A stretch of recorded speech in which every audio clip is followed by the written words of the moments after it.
него пак. Да се превърта наляво. Нали? Да, ето вижте. Аз го контролирам. Той просто не може да се обърне.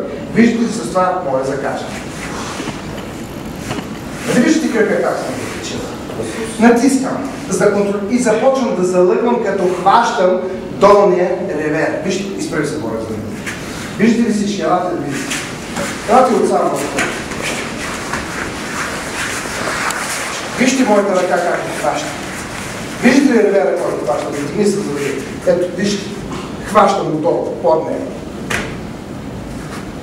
Хващам врата му. С този крак, с моето тяло натискам и изваждам леко кръка си, вижте как, назад. По този начин аз причинявам болка върху неговата настава и спъне на кръка. Хващам независимо къде неговия ръката.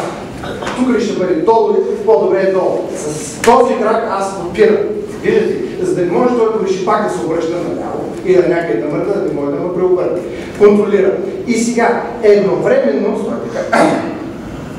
с тази ръка, която е хванала ревера, дърпам, правя ротация, т.е. въртеливо движение, а с другата поемам и също върта, като крака не ми остава тук, за да ми пречи като лоз, а го махам и завъртам.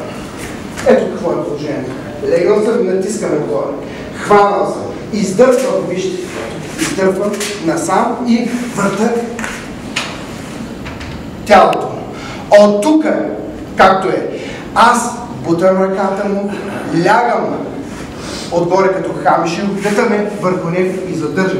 Хубаво е да хванете колана и да задържате върху него.